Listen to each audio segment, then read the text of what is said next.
Another day. Let's start with wiring today. So I went ahead and peeled back a bunch of this wiring here. This is all the stuff for the starter and the alternator.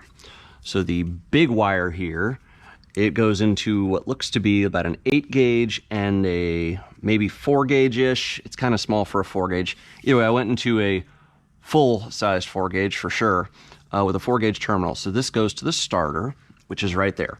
I have extended this from the joint about 2 feet.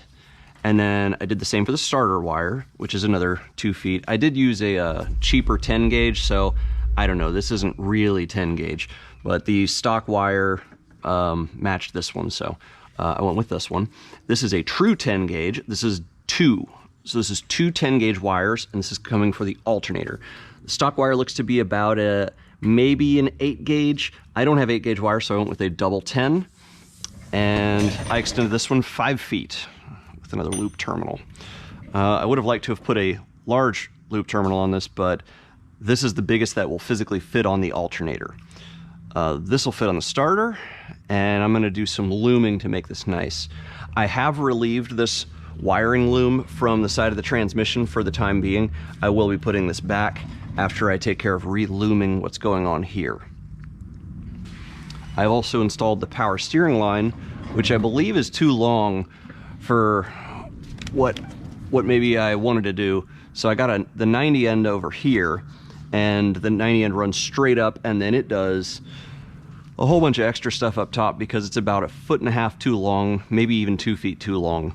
I kind of wish both ends were straight because I would have put the straight end here, looped it around over here and up, and then gone straight into the pump, but you can't use a 90 on the pump end.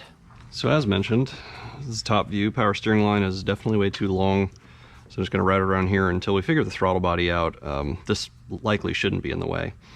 I ran the alternator wire over the top because I had enough length to. I see no reason to run it over the bottom. Top is a safer bet.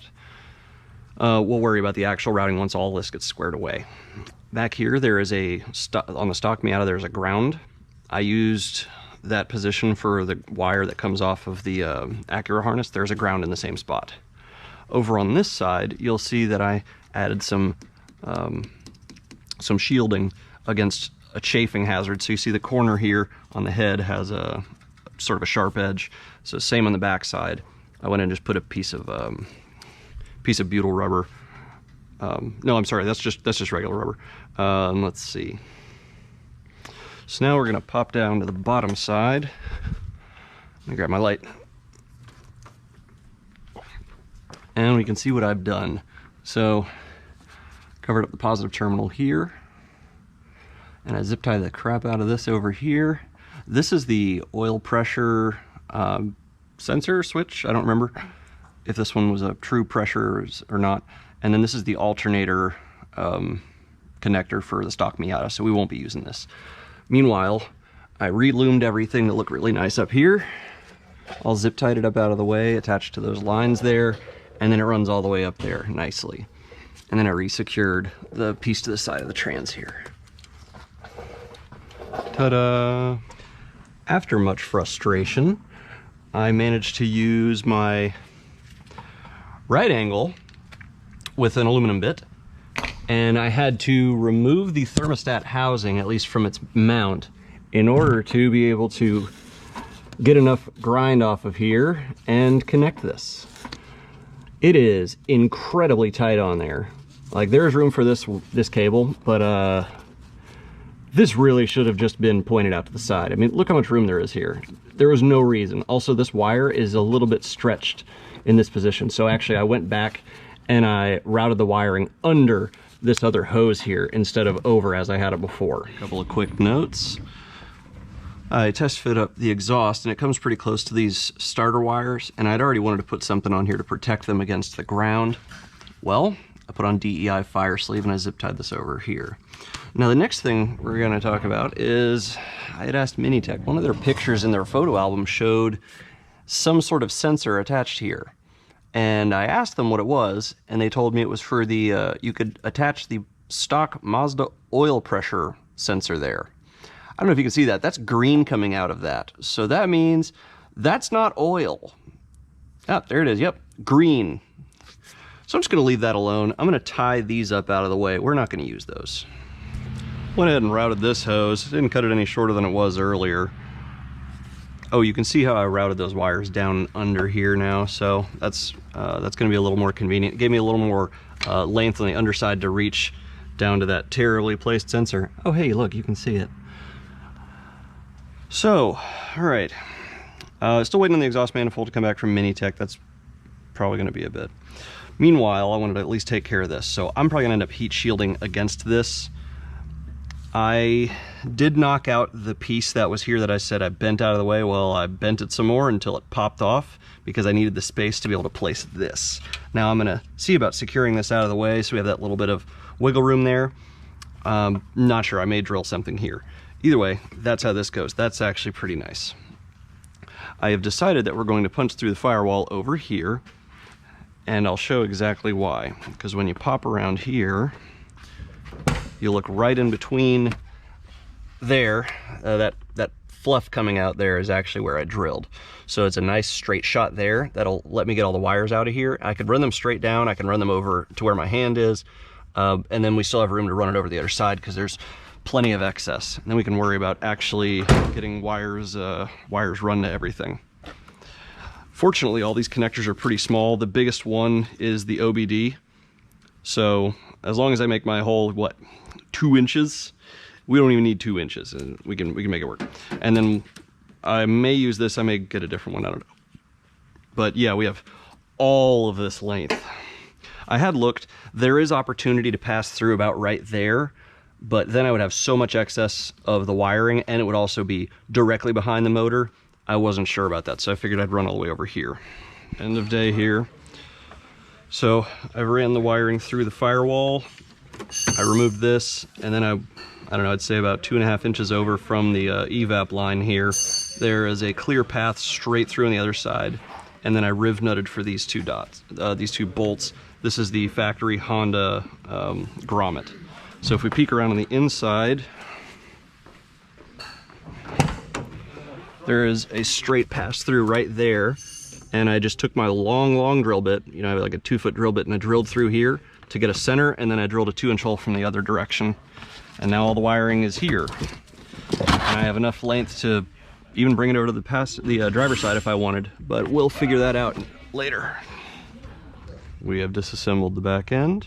So what we're gonna do back here is we're going to end up putting a dedicated power circuit to the fuel pump, since the NA and NB fuel system wiring is known to blow the fuse if you upgrade the pump. So we're gonna be doing that. I did have to extract one of the nuts down here to get to the stock ECU, because we're gonna end up doing some invasive wiring stuff back here. That guy, it had to be destroyed. This is the Acura ECU with the OBD2, and then the wiring that we need to take care of. So they give us 2 wires here, and then a handful of wires here with a flying lead on the other end. What just came in today is a whole bunch of vacuum hoses and a fuel pump. So we get to take care of doing the fuel pump today as well. And I'm waiting on Amazon to come in with the with a circuit breaker. I'm going to end up putting a circuit breaker in the trunk to take care of the several circuits that I need to put together. According to the wiring, we need to put together 2 fused circuits to go to this ECU, and then, like I said, I had to make a separate fuse circuit for this, so I figure one of the mini circuit breakers or fuse boxes would work best for that. Okay, I've now installed the fuel pump. It was pretty straightforward. Been installed, came with a new filter and all that, or the pickup sock. As stated, I snipped the blue and red wire, and the wire is normally like this, so the end that comes from the car is now extended to the relay, and then the other end that goes to the pump is now extended to the relay, which will be on the power side. So this is going to hang out in here. Just going to wait until I get my fuse block, and then we'll be able to do all of that wiring. Meanwhile, I'll go ahead and wire up my next relay, which is going to end up sitting up here with the ECU as the turn-on signal. Since it needs to be on a 15 amp fused circuit, yeah, we're just going to end up putting that up there. And then I'm going to reassemble all of this stuff too. I have moved the car from the lift for the first time. It was just taking up space on the lift at this point. Okay, so per the instructions, I went ahead and started making a wiring harness for the ECU. So on this end, thus far I have 4 wires. That might be all we were able to use. The white one is labeled. Everything is labeled. That is the fan control that's going to come off of the that's going to be the one that controls the actual fans on the car. So we'll need to connect that into the stock wiring off of the Miata. Then over here, I need to find an ignition signal for this relay. So this relay is going to sit near the ECU, and it is going to be wired with this super long wiring all the way to the back, where we'll have a fuse box. So it'll be off of that 15 amp fuse. But that's all that's, so the power for the relay comes from the back. The ignition signal is going to flip the relay, and we'll get that off of somewhere over there if I can't get something off of this ECU. Then the constant power for the ECU also comes from the fuse box in the back at a 7.5 amp fuse. And then we're not even going to bother with any of the Miata wiring because the Acura ECU is going to turn on the fuel pump. So the fuel pump ground is here, and that's also going to run to the trunk. Now in the trunk I have the relay for the fuel pump. So this already has been intervened, as I said earlier, with the wires up front. Or I mean, as the wires for the pump. Then we have our 15 amp fuse, and we have a ground. So once I get my fuse box, we'll stick that back here. We'll run all this wiring, and we'll get that all squared away to the front. Earlier, I also got in the Super Pro steering rack bushings, so I installed those. Real easy to go. I got 5 sets of injector seals in. I need 6, of course, so I'm waiting on the last set to come in. Meanwhile, this half of the rail is installed. And then after that is done, we're going to work on getting some of these lines hooked up. Oh yeah, I went ahead and put a plug or a cap over this guy with a clamp, since we can't use that. I also realized that we have 3 coolant barbs here, 3 small coolant barbs. I need to figure out what I'm going to do, because 2 of those I can use in the throttle body. 3rd one I may just have to cap it off. All right, Amazon delivered this bad boy today, so we're in here wiring it. It's just a little fuse box. So what I've done is I have mounted our relay here. This is for the fuel pump. So the Acura ECU is grounding out the relay. The relay is receiving power from this, both for the power signal, which comes out, or the power here, as well as the relay power, which is here. So both of those go to this relay. Independently fused, 15 amps for the fuel pump, and I believe I put we're on this side, 5 amps for the relay itself, and then that runs over to the fuel pump. But the relay itself is controlled by the Acura ECU directly, so no Miata wiring is involved. Then on this side we have the 2 that are intended for the ECU power. One of them is the constant power, which is the 7.5 amp, and then the other one is the 15 amp, which is switched. It is not switched back here. I'll show you in the front. So we have a ground that I'm running over here. I'll tuck that and make it look nice, as well as secure this down. And then I have a power that I slinked it into here, so it's hidden away. So we have power going to that. So everything here is powered. Now we run up to the front. Let me get a light. So we pop into here. I'm gonna mount the ECU down here, I believe. This seems to be a reasonable position, and I'm probably gonna have to make another piece of sheet metal cover for this, because the other one I had to demolish in order to get it out of here. As you see, this guy down here, it didn't want to come out. This is the relay that runs off of ignition signal that powers up the ECU. So this is the one that's relayed to the rear of the car, and then those other 2 signals, let's see, 2 of these wires go to the back for those powers, and yeah, so we have the actual 15 amp power here. The other one is the 7.5 amp constant, and then the yellow is the turn on for the fuel pump. Then I have one that's been wired off of here, and that is for the fan control. I have wiring diagrams that I went through and did the pin out stuff, so all the stuff comes off of this connector. This connector is not really used. So we're going to, let's see, we have the 2 AC wires here as well. We're gonna end up running those. Oh yeah, and then the relay ground. Sorry, can't forget, gotta have a relay ground. So went through on this stuff. We have these guys. So I'm looking at this wiring diagram. This is that connector. The AC relay ground is 1J, the fan ground is 1R, and the AC switch is the light green / blue, which is 1Q. So I'm gonna see about splicing into those or just robbing them off of the ECU.